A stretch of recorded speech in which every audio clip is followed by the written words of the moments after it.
All right. Good morning, young lady. Good morning. Oh, wow. It is an honor. It is an honor. I'm just letting you know that when I read your story, I was heartfelt when I read your story and the things that you went through. I personally didn't go through the things that you went through, but when I was younger, I had a bad stuttering problem, and people would laugh at me, make fun of me, and I didn't want to talk. I left it alone. I went through struggles myself, but not the struggles you went through. So I was teasing everybody this morning. I did not let them know what you was on here for. I did not let them know. I say you have to tune in to find out. And Deidra, is that right? Did I say it right? Yeah. Deidra Mayberry. Yes. You are, I just want to say in my heart, you are a hero, not only to yourself, but to others out there that you're helping out now. So I'm not going to say anything. I'm going to let you say it for me. But but go ahead and introduce yourself, because I want to go a little bit in the background on as far back in elementary school on your way up to college, the roadblocks that was there for you. And it wasn't really roadblocks. It was like, what can I say? What can I do? Will they know? Will they make fun of me? So I'll let you go ahead and take it from there. Yes. So, as far as just who I am, or starting at my story? Who you are, then go to your story. Okay. So I am Deidra Mayberry, and I was an adult who was functionally illiterate. And I now have the honor to run a nonprofit called Reading to New Heights that supports adults with their literacy. And it is just been a life's dream of mine to be able to give back to people who share in my same experience and my struggle. And yes, that is just who I am today. And I'm just so grateful to be here. And yeah. And you're humble about it. So let's start off in elementary school, um, where you started off at. The question I want to ask, and I don't mean to be mean, Okay. but how did the school system let you slip through the cracks? Yeah. So part of that is I am from a military family. So born and raised in San Antonio, but we moved around a lot. So I think that had a role to play in it. So as you're moving different schools, they don't know, are you just the new kid and you have shy social skills, or are you really just struggling, just kind of what that looks like. And then I think just truly as you're going on, I didn't always say I didn't understand something, because when you're in a class full of other people, when the majority of the students get it, you're just, you don't want to be that person to raise your hand to say you don't understand. By the time I was in the sixth grade, so I too, let me stop. I had a stuttering problem. I had a speech impediment. So I was pulled out of class for someone to work with me on speech. So I would mess up like my W's. Anytime I was excited, stutter would happen so bad. So at first we just thought maybe, I'm sure maybe it was just a stuttering problem. They were working with me on that, but there was truly a literacy problem. And early on, when you kind of fumble and read, and even when I would read and I stuttered, students made fun of me. So then once I realized there was something more, then I just, or at an early age, got creative on hiding. So I was always the student that always had to go to the bathroom, always was having a cough attack right when it was time for me to read. Just different things that I always had to do. But in that, there was just like a sickening of being exposed, and just all these tricks on trying not to be exposed. So at that time, I got put in special ed. So I was put in special education, which back in, I guess, the 90s is when I was there, it was just different. Everyone, my understanding is school system is very different now, but everyone was in the same room no matter what you had.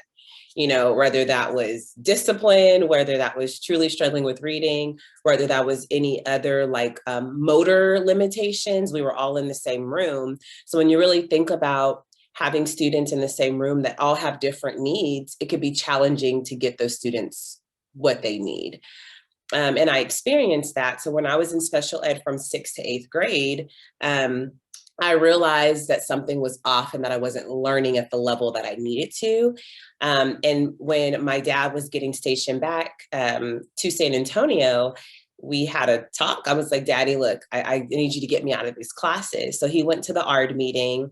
You know, he asked them to leave the room and he was like, Deidra, everything says that you need to be in these classes. He said, but as your parent, I can remove you out of the classes. He was like, but it's going to be hard work because you're missing such a gap in your learning because you've been in special ed for these last 3 years. But he told me in that moment, but if you are willing to work hard, I will match your effort and I will support you. So, you know, in that moment, I was just paused and I was staring at him, tears running down my face. And I was like, yes, let's do it. And that was just kind of that transition of, you know, me from special ed to getting back into normal classes, but it looked different for me. So where I didn't have as many electives, I had 2 periods for reading, 2 periods for English, like all of the fun stuff was removed because I needed longer to kind of get the true curriculum of school. But it was challenging. It was hard. I had to go home when I didn't understand things and my dad would have to reteach it to me. My days were just long.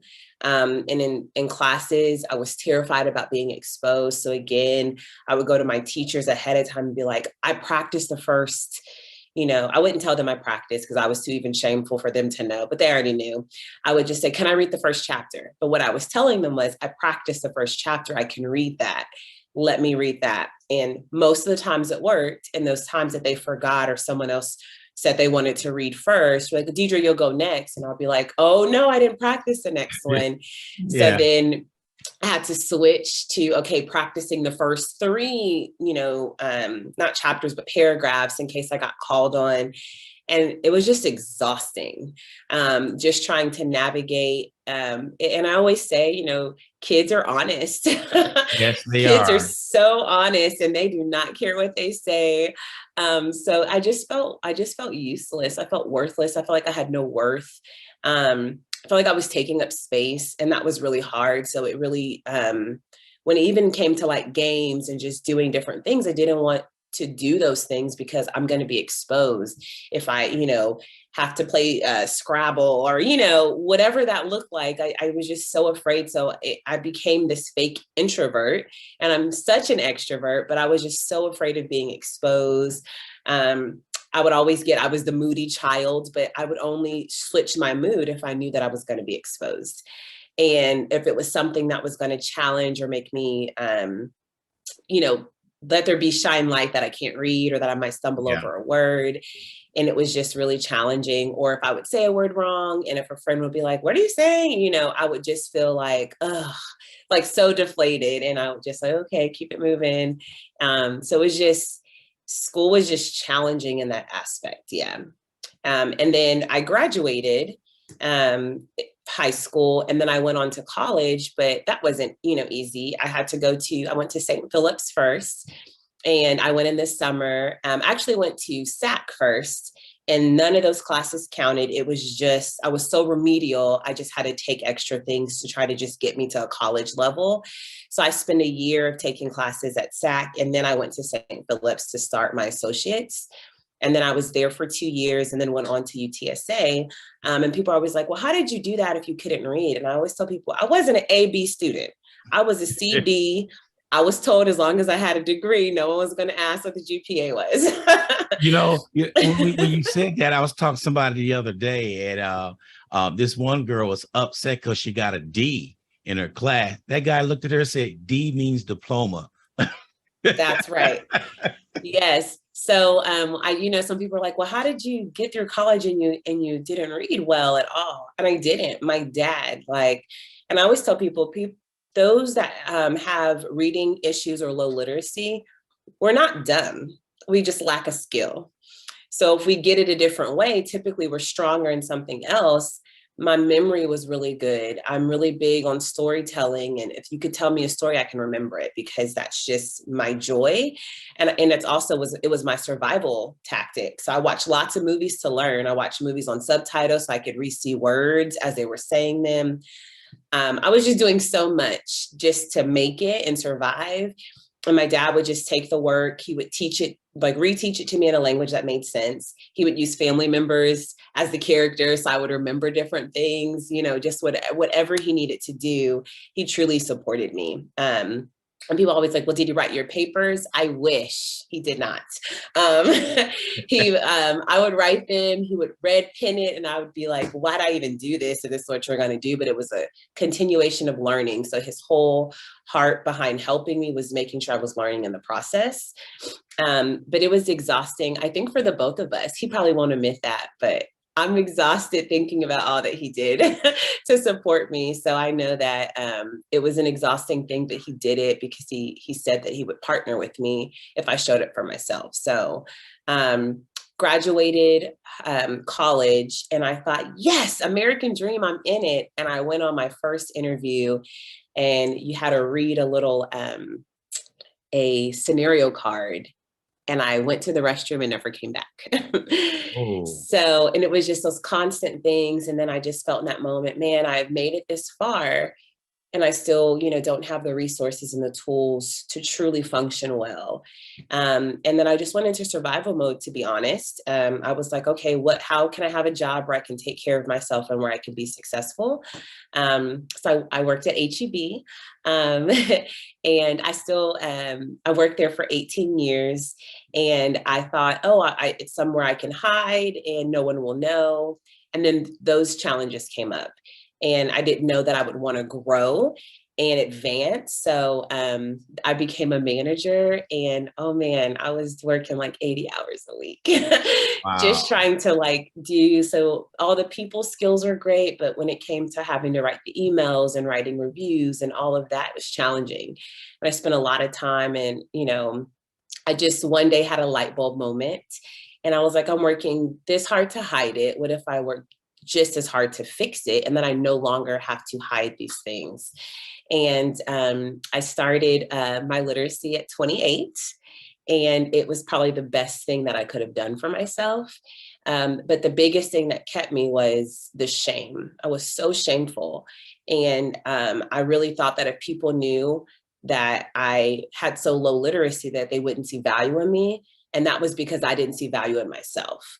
And so I really projected that onto people, that they would feel the same way, and they would like disown me or wouldn't want to, be around me. And I think sometimes in society, we hear all the time, like, what does your circle look like? Don't be the weakest link. How are you pulling someone up? Who's pulling you up? But if you always feel like you are the weakest link, and if you always feel like you're the one that's having to be pulled up, what does that do for you in those situations and those scenarios? So I was just stuck for a very long time, just Wow. hiding. And yeah, and there wasn't a whole lot out there for adults. There's tons of things out there for children. And adults, when you really look at it, it's, yes, in the back of a library, we're just reading a book, but no one really teaching you the fundamentals of reading. Or if they were, it was a classroom setting on Tuesday, Thursday, from 7 to 9. What happens if that 7 to 9 on Tuesdays and Thursdays doesn't work in your life? For Mhm. me, I tried to go into an adult literacy learning center, and I couldn't get out the car because I was already a manager, and I was afraid, what if someone sees me and they know that I can't read, and now I'm no longer qualified to do this job? And that is my livelihood on the line. And I was just Yeah. terrified. So that's why we try to do a different approach, and do a discrete method of teaching adults how to read. You know, that's remarkable. I got to applaud your dad Mm-hmm. because he took that time out with you. He knew you had something inside you that wanted to get out. And for him to take his time out, most parents won't do that. Mm-hmm. They leave it up to the school to do that, but it starts at home. That's right. I realized it starts at home because when I was going through my struggles, I was able to read. I was fine. The same thing with you. They put me in special ed because of my stuttering problem, but yet I knew how to read, and they thought I didn't know anything. When it came down to testing, I blew past it and everything. So, in other words, whatever, like your reading and stuttering, you have another one of your senses that sticks out, that overcomes, like your memory, and that's a blessing. So, I I was bragging. I was talking to Sandra, and I said, I wonder if she got a photographic memory to go through that. She had to remember a whole bunch of things. And I bet that little brain of yours is just on like the wildfire when it came down. So you was recalling memory on what I did and that. Cause I applaud you for doing that, because there's a lot of adults out there with a story like yours. And they're just ashamed to bring it out. There's nothing to be ashamed of. Like, just rewind a little bit with me. I ended up being a school teacher. Who would have thought, me being a teacher? And I would sit back and I would watch kids do all that. And I found the ones that really didn't know how to read by just asking them to do certain, not to embarrass them, to find out. And when I found out, I pull them to the side, say, look here, you come in 15 minutes early or a half hour early, and we'll sit down, we'll go through some things. And one of my favorite techniques was, you got people here on top, they know everything. People on the bottom that want to know everything. And then there's the middle. Yep. So I got the middle students to help the students out down here. And when they accelerated, then they went up there, then they went up to this part right here. So that was my method of doing that, because they were afraid, but they knew somebody was on the same level with them to teach them. And that's how I did it when I was teaching. Yeah, that's awesome. Yeah. And I think, like you said, sometimes people don't have the time, or I think you have to have a special passion also to point it out, because a lot of students who struggle with reading, they come off as your disruptive kids. They're always in trouble. They're bad. There's a reason. They're hiding. They rather get in trouble than be made fun of. Exactly. Yeah. So, but it's one of those things that, you said it earlier, but it's completely true. And I think the pandemic helped us see this. We put a lot on educators. We want to send our kids, you do it all, but they have 25 to 30 students in their classes. They're one person. And truly, it's a partnership. It's a partnership between the parent and the teacher, to where I'm going to teach your child, and when they come home, you're going to do homework and you're going to help understanding, to make sure. And a lot of times that's not happening. And we put so much focus on what the educators are doing. But the truth of the matter is, some parents don't have the tools to even help their children. And they don't want to be exposed by their children that they can't do something. So there's just this gap. We think about, literacy, and a lot of people want to pour into our future generations. But if you pour into the parents, that's the best place you can pour into, because they're directly connected to the future. And we are shaped on our experiences and our environments and what's poured into us. And if you have a parent that has low literacy, they may be okay with all C's. Just graduate. I don't care how good you do. I just need you to graduate, because I almost didn't, or I didn't, or whatever that looked like. So there's a lot of different things that go on, and that could be generational too, if we don't really address. And I think a lot of people, they think, illiteracy is like people who can't read or write at all. A lot of people are functionally illiterate. They're not reading at the level that they would want to, a level that is comfortable for them to function well in society. And that's nothing to be ashamed about. But I think there's a lot of, it's underrepresented. We don't really talk about it a lot. So people don't know that they're not the only one. And I think that was my fear. Like, oh man, it's me. I don't know why. Why is this the story God gave me? And then when I finally shared, and I realized so many people shared in my experience, I was like, okay, I've been hiding and they've been waiting for me. And that was really powerful for me. Yeah. I remember I was a single parent, and I would have my oldest one, when I was cooking dinner, I'll give him the newspaper and I'll tell him, read me the front page. Just read all that. Don't go to continue. Just read me that right there. And for years, he wanted to know why I did that. I said, because I want you to understand and comprehend. Mm-hmm. And that was my philosophy with them. And some days it wasn't good, some days it wasn't bad. But I look at my kids right now. That was a great move that I did. Yeah. And to piggyback what you said, now, when people find out that you are not educated, cannot read good, you get them people out there that throw big words at you, and they want to make fun of you in a very subtle way. Yep. I remember my mom having told me, if you use that big word, you better know what it means. Yep. Just don't spurt it out because it sounds good. And so then you hit them back with something, they look at you, say, and you're going through their head, well, that person's not that dumb anyway. Their Yeah. word. But I hate when people do that. They test you out. Mm-hmm. And being a Black woman, Yeah. you are constantly tested. Probably to this day, you being tested. Want to know, do you know what you're doing? Especially with your foundation you have right now, your nonprofit. Tell us Yeah. about that. Yeah, so Reading to New Heights, we are a virtual tutoring uh, nonprofit that we support adults with low literacy. It's free of charge because we really wanted to remove the financial barrier that would keep people from getting help. We like to really share and say that illiteracy does not discriminate. It just in Black and Brown communities, we are more affected because we may not have the resources to get the training and the tutoring that we would have to pay for. So we partner our adult learners, is what we call our participants, with certified educators. And they go through our curriculum, and it's the fundamentals of reading as if you're learning for the first time. We find value in that because most adults, there's gaps and holes in their literacy.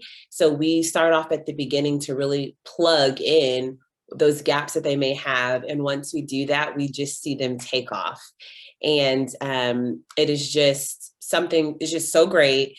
The minimum requirement is 2 hours a week, or it is not an effective program. But of course, adult can do more if they have it. But we know that they're working adults and have lots of responsibility. But and our whole heart and mission behind is just to empower adults through literacy so they can have a better quality of life, get living wage jobs, that further education if they choose to, being able to vote, being able to read what when they're voting, and not having to just go off of what someone else is telling them, just all of those things. It's so important.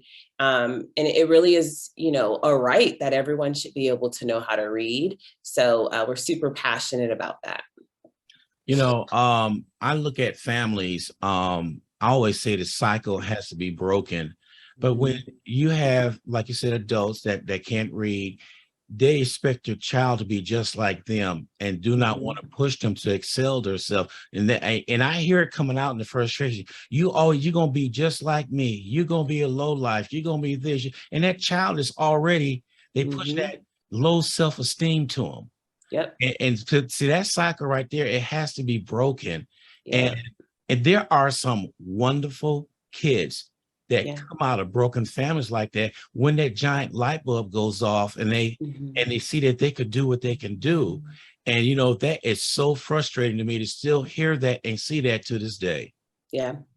Yeah. And I completely agree. And I think that's why for us, we tell people, we don't care how you got here. We're just happy that you're here and that you're here to work on it, because it's never too late to better yourself, to start something new, to try again, to start over.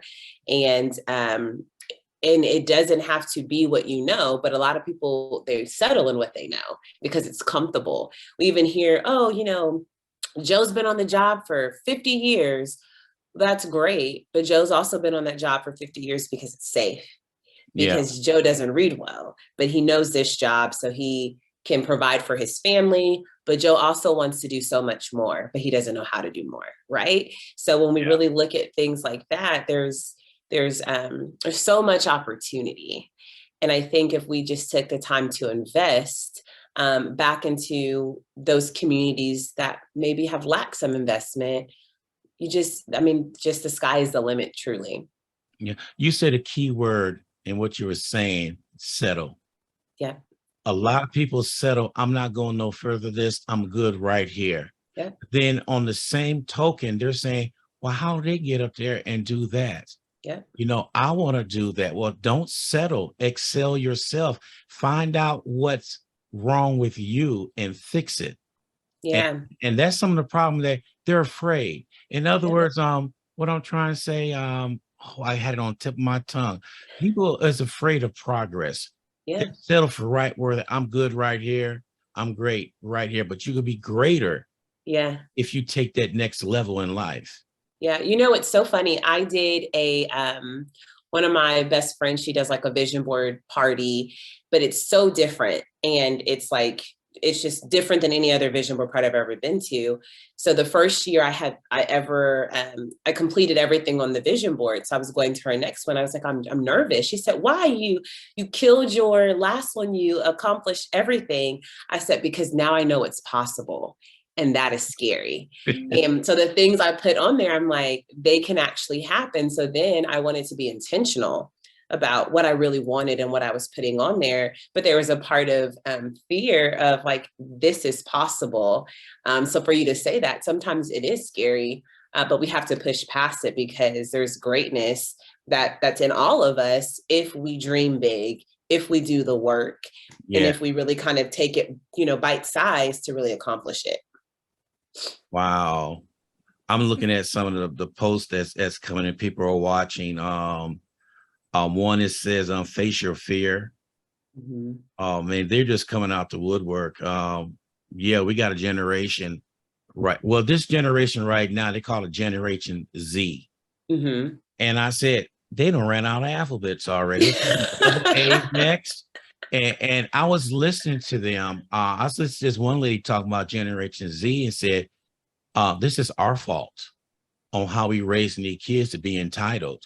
They got their hand out, they want everything given to them, and they figure they don't have to go to school, they don't have to read and do all that. They just gonna give it to me.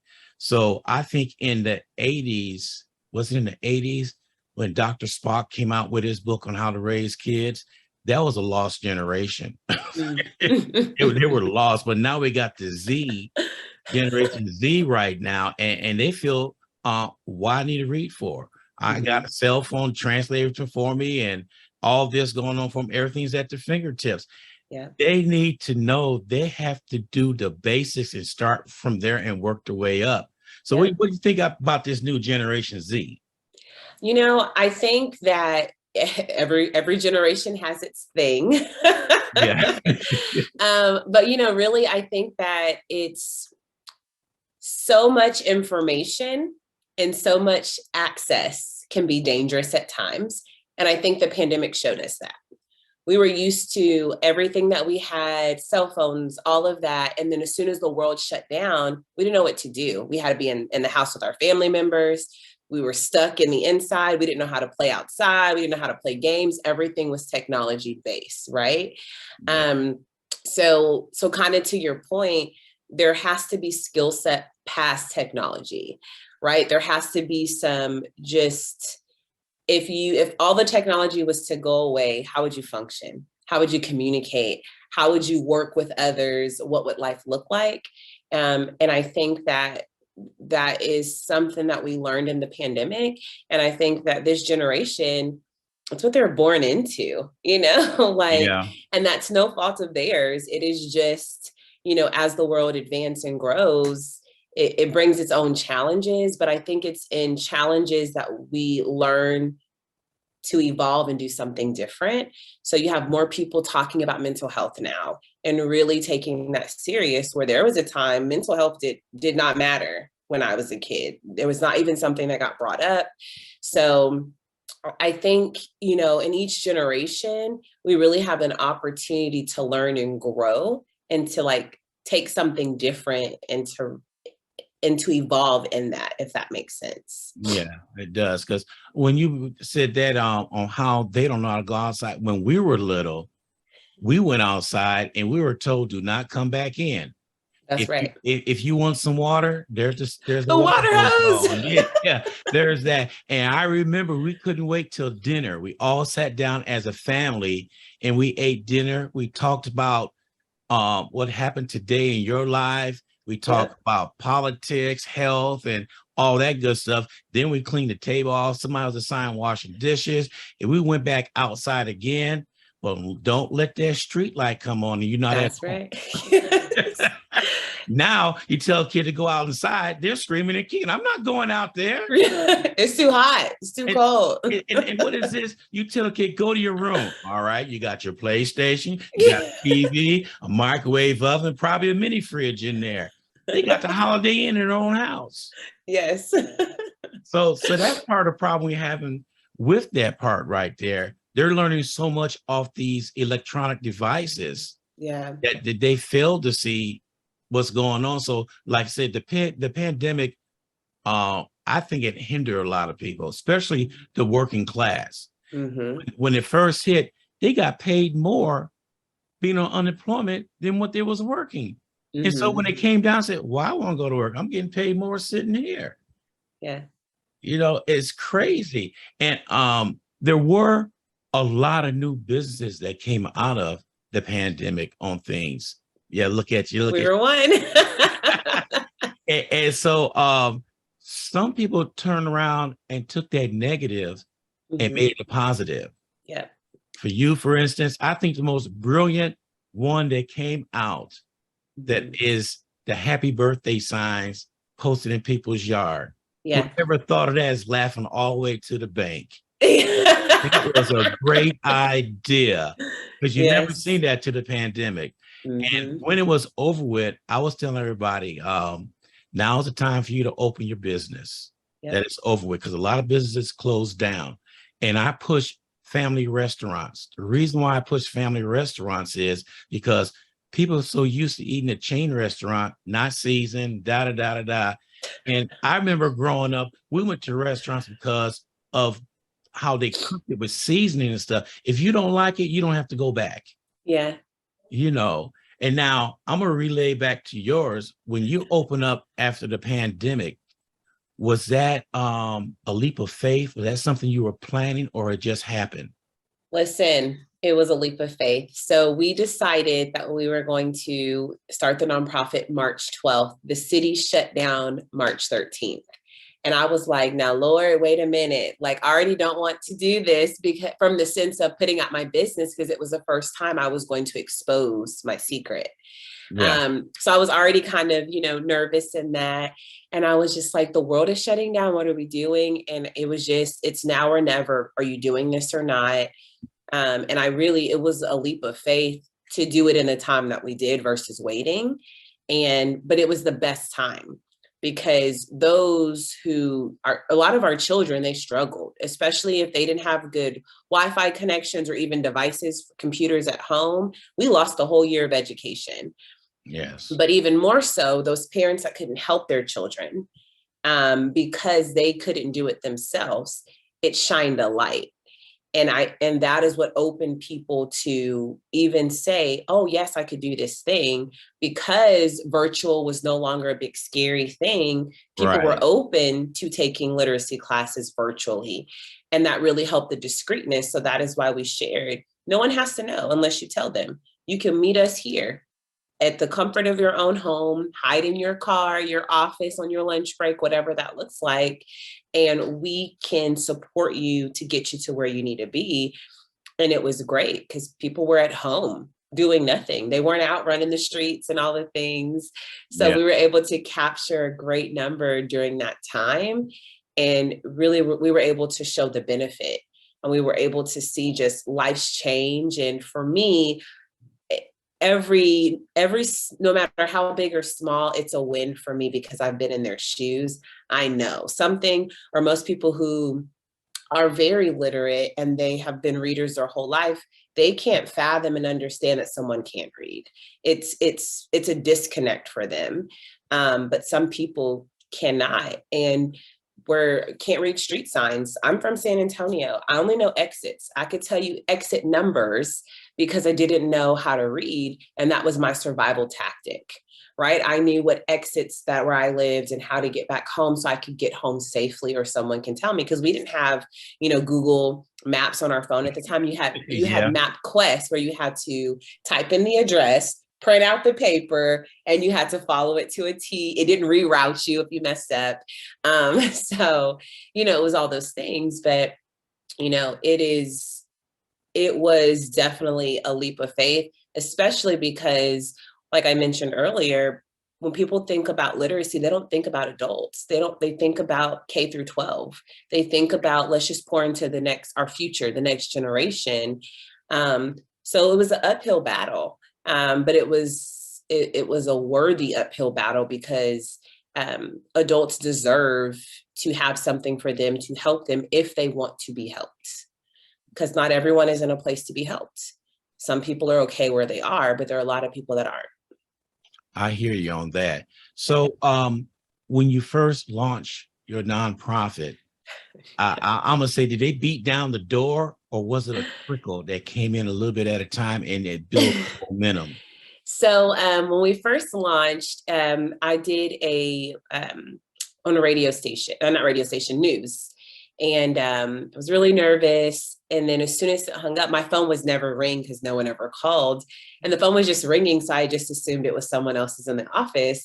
And they were like, Deidra, that's your line. And I'm like, what? My line? And the phone just kept ringing. It just kept ringing. And it was so overwhelming. Because one, it was just a big staple for me of I'm sharing this thing that had so much fear and control over my life. I just shared with anyone who was watching the news. Yeah. And, but people had the same story. They had the same, I've been waiting for something like this my whole life. I've been waiting for something. And they were sharing bits and pieces of their story. And I had an out of body experience. And I just felt like the Lord was telling me, you have been hiding and they have been waiting on you. And that was powerful. So for me, anytime that, I have to get up and share, there's a little bit of shame that meets me, if I'm being honest, because I'm telling my story, right?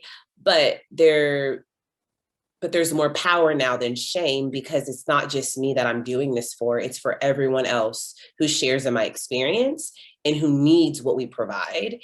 And so that's just really important. But so the phone was ringing off the hook. And at that time we had just started, we're in the pandemic. So we had this huge waiting list, couldn't help but a handful of people, but it showed us that, it was necessary. Because again, I had the thought process, only I went through this, only a couple people maybe have went through this too, but to see the numbers, there was an article, a research article that I read that the US Department of Education did that said there's 750 million adults that do not read proficiently above a 6th grade level. And if we could get those to read to a 6th grade level, it could bring $2.2 trillion back into the economy. So that shows me it's a lot of people. Yeah. A lot of people for a problem that a lot of people aren't talking about, or when they are talking about it, it's so negative and it's spiteful and it's ugly, right? Yeah. Oh, they're dumb and they're this, all these different things. You have no idea. And I always tell people, what happens when these babies that are in school graduate high school, but they never fully master their literacy skills? Literally, in a matter of them walking across the stage, or a matter of one day, if they're 18, they go from children who can't read to adults who can't read. What resources are there for them? What things are set so they can continue if we don't capture it? The other thing, you probably know this as being a teacher, but depending on how students do at their 3rd grade test, that is how they project bed cells for prisons. Oh, that wow. is mind-blowing to me, because why are we giving up on children in the 3rd grade? Like, there's so much schooling left. So why are there not plans to put in place to help get those students on track? And instead of just saying, okay, well, whoever failed or passed, this is how we're going to project our prison beds. It's crazy. Yeah. But that statistic's there for a reason, though. But what can we do to stop that before it happens? What you're doing. Yeah. That's what we do, what you're doing. Without mentioning anybody's name, what are your success stories? So my favorite part.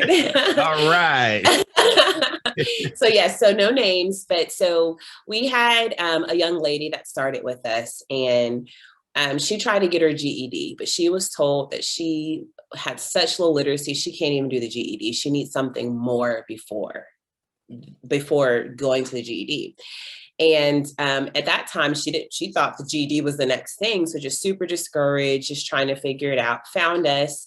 And from not being able to like sound out any of her letters, I go back and watch videos because we record all of our sessions, and just hearing her spit out like all of her sounds, telling you the spelling rules, the exceptions, just reading, writing, like all of that. Got her first job, went and took her driver's license, bought her first car, Wow. and then had the courage to share with her siblings who also struggled with reading about our program. And now her siblings are in the program as well. So when you think about generationally, she took the first step and she shared.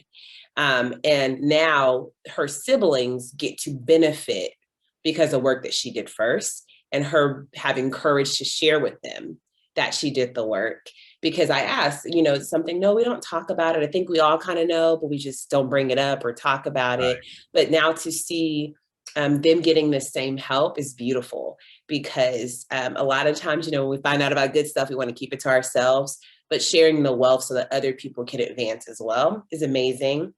I had another adult learner who both of her children were in special ed, and she felt terrible that she couldn't advocate for them because she had the same problem secretly. And so in that, got to a place where she was further along in the program, that she now shares the things that she's learning in our program with her children. And one of her daughters was removed out of special ed.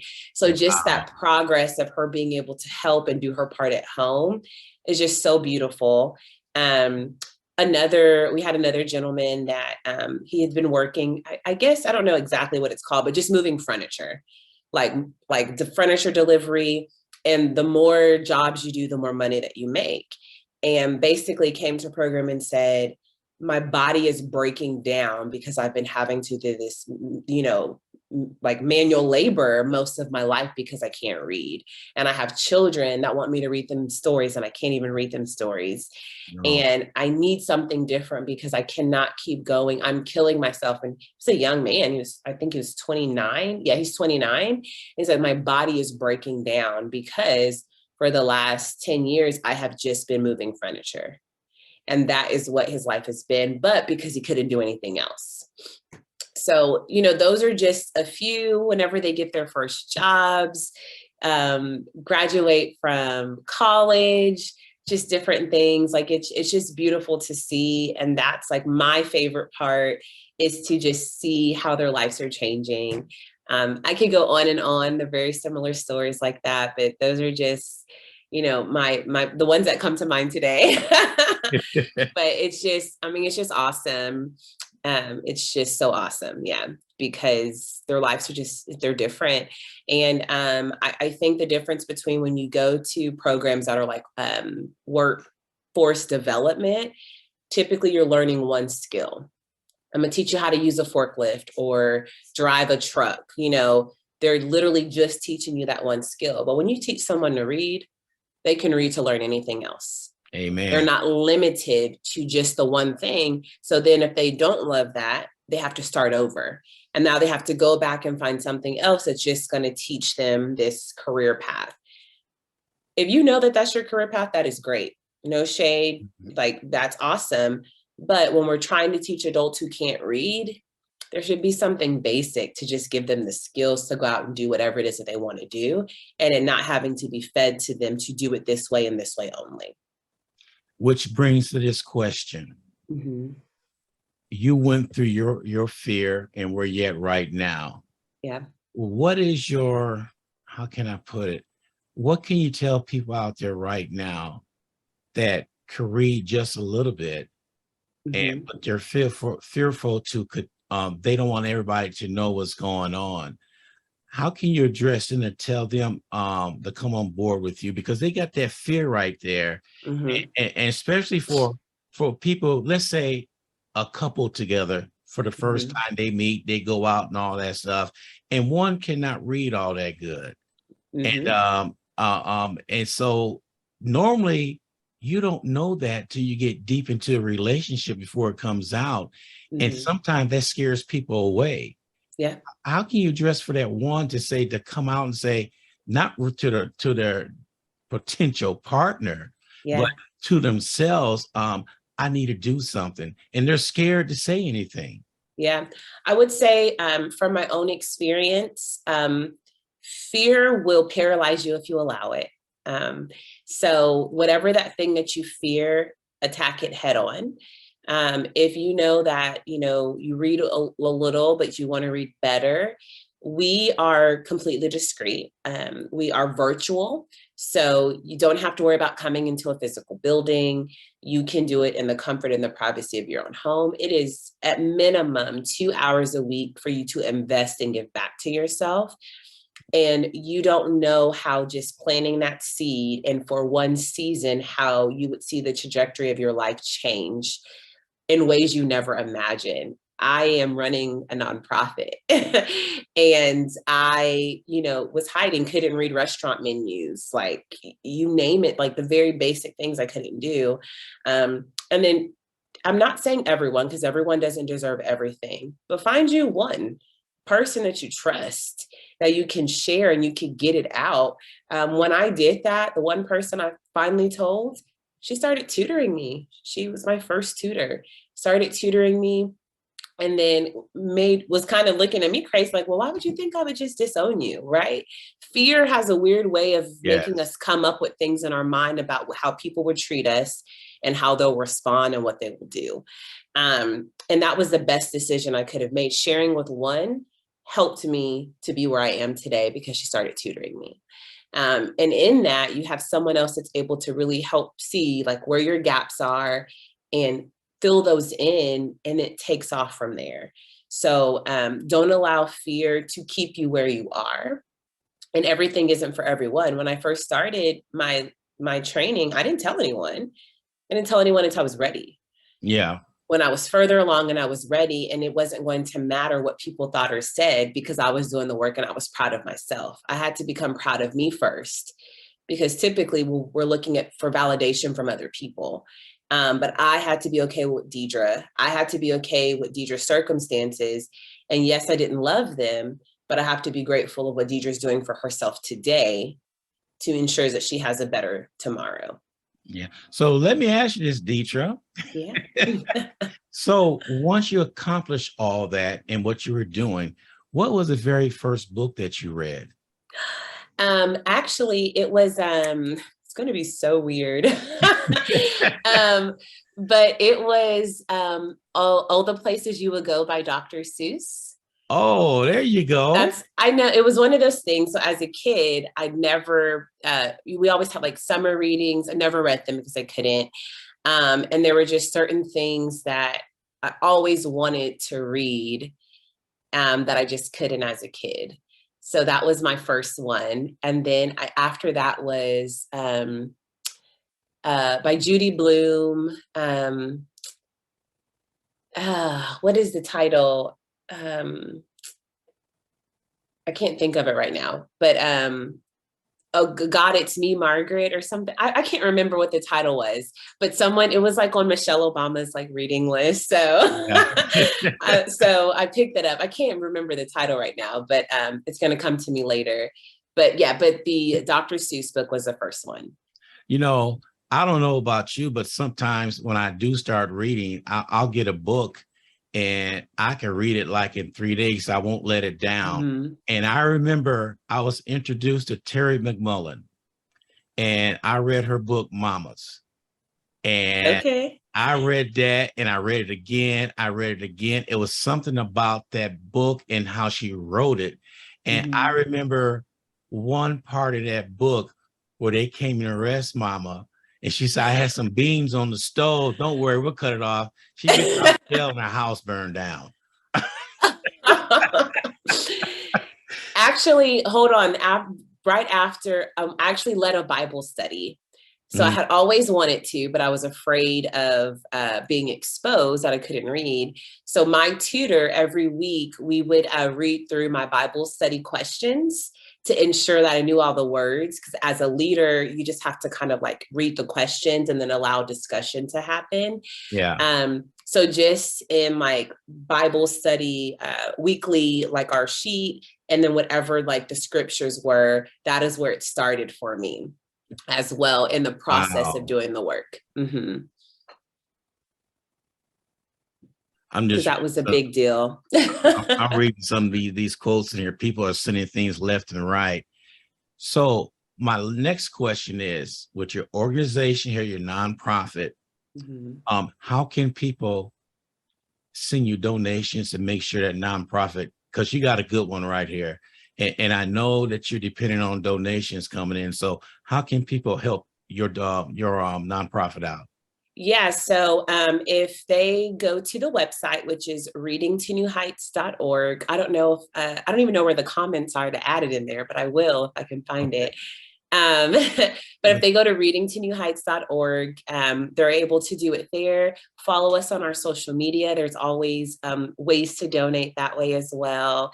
Um, and those are pretty much the main ways. We also need volunteers. So maybe financially isn't your thing, but you have the gift and you've been a certified educator, or you have a teaching certificate where you've done some teaching in your life. If you Yeah. have 4 hours a week that you can give to change 2 people's lives, that is also very helpful. Sharing, sharing about the nonprofit.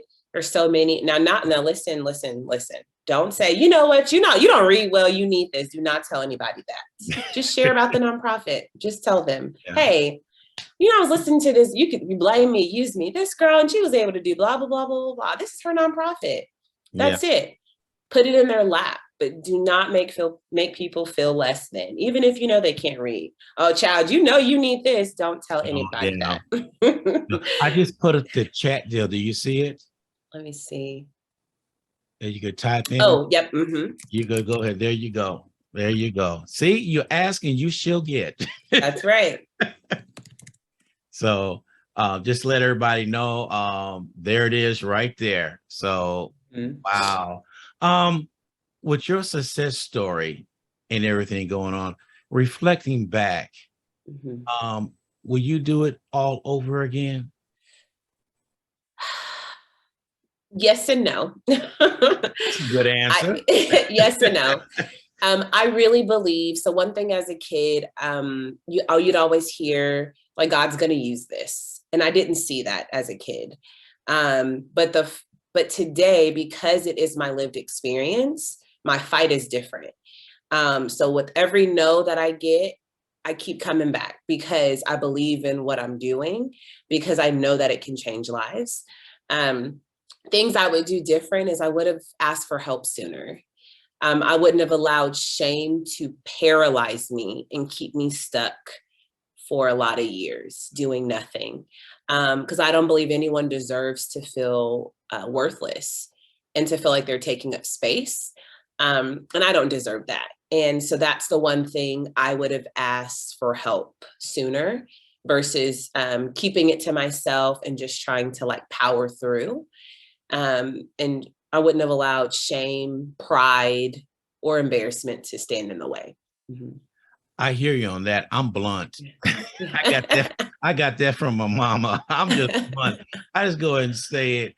And with my station here, how can I put it? I got 3 angels that, that Okay. that they look over me because they said, Ron, you're doing too much. You need some help. But I'm so used to doing things on my own that Mhm. it's hard to do that. So they came aboard. I got 3 of them. I'm gonna brag about them: Sandra, V. Cheryl, and Sharon. But I also told them in our meeting sometime, look here, if I say something out of line, let me know, because I'm just blunt. I just say it. I say feelings are meant to be hurt, which I shouldn't have said that, but I don't sugarcoat anything.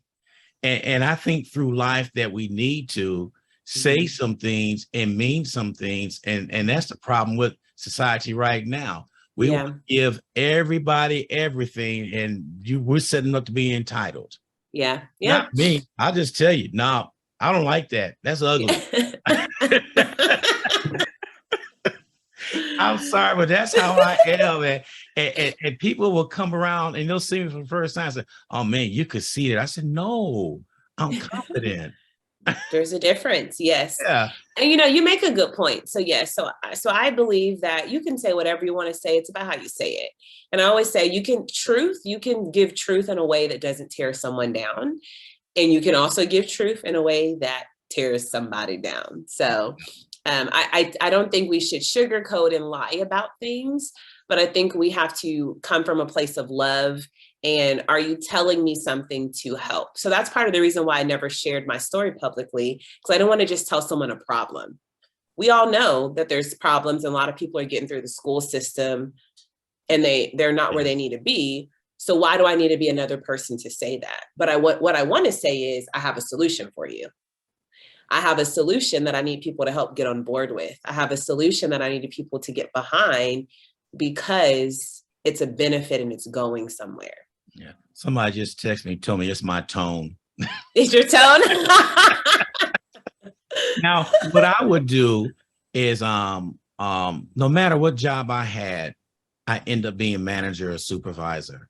I don't know why, because but what I would do when somebody do something, instead of telling them that's the dumbest thing I've seen, I would restructure, like you said, my question, not a question. I said, you know what? That looks pretty good. But why don't you try it like this and see how it works this way? Then you could fine tune it after that. But try it this way and tell me what you think. Mm-hmm. So I leave it up to them to change their ugliness. Ryan, I'm about to put you in timeout. Hey, my angels throw pebbles at me. So okay. In time out, I don't know what's going to happen. But that's what I would do. So I learned in life how to structure things to let people understand. The best class I ever took was social skill class. That's the best thing I ever took, because I was one of those when I reacted. Yeah. And they said when you react, you're reacting on emotions, but take time out and respond. Yeah. And that was a life-changing lesson for me back in the 90s when I took that class. That changed my whole aspect on things going on around me and in life in general. Yeah. So I look at that. Social skills have a lot to do with everything going on. People don't realize that. Yep. The best class I took was called Feedback is a Gift. I remember rolling my eyes. My feedback is not a gift. People are uncomfortable. People don't want to hear it. And once I got done with the class, I was like, it's the best class ever. Feedback is a gift. Because it was coming from a standpoint of, if people care about you, they'll let you know the hard things so that you can address them. If people don't care, they will let you go down the path and you will end up on your face and they won't be there to help you up. And they're talking about you, laughing at you. Look at this. Like, for this true story. Hey, I'm starting like somebody else. I was working for this cable company, and we had just got GPS put in our vehicles. So this other tech told this other tech, what you do is you get a ball aluminum foil, put it around that, and they won't detect you. So the supervisor went out there, and he went straight to the guy's truck. The guy said, what you doing? I'm going to your truck. No, you don't have to. Well, I'm sorry that I did that. And it was ball aluminum foil covered the whole unit and just had it going wacky. Well, the very next day, I'm out in the warehouse. The same guy that told the guy to do that, he went up to him and said, so how did that go? So I just say nothing. I left those two alone. And this other guy was egging him on to do something. I said, you know what? This guy just got used. Yeah. So that happens. You are such a pleasure to talk to. We want you back on the show again. Okay, I'll come back. I want some updates, and we're gonna get questions coming in, because every time after a good show we get questions. Well, ask her this, ask her that. What about this? It also gonna start coming in, And, Okay. I mean, you are such a pleasure to talk to this morning. You made my day. You make me feel like it's Friday and it's just Thursday. Hey, it's Friday somewhere. So on your closing thoughts, what you like to tell everybody out there? Regardless of what you are ashamed of or you're hiding from, it may not be literacy, it can be something else. Don't give it power. Face it head on and do the work. And be mindful about how you interact and treat others that are doing the work, and just be a support system. And again, if you know anyone, or if maybe it's you who you've been looking for something like this is your opportunity. Don't wait. Go to the website. If you can't fill out the form, call me. I will fill it out for you. And so we can start getting you the help that you need so that you can have just a better tomorrow, and whatever it is that is inside of you that has been laying there waiting for you to show up to do it. So share with your friends, families, the website. If you're looking for maybe a way to give back and to tutor, we need more tutors. So think about that as well. And donations always help a cause like this. So Yeah. thank you. I got somebody came just chat in real quick. They said they like your earrings. Oh, thank you. Yeah. And it wasn't a guy. It was a young lady. Yeah.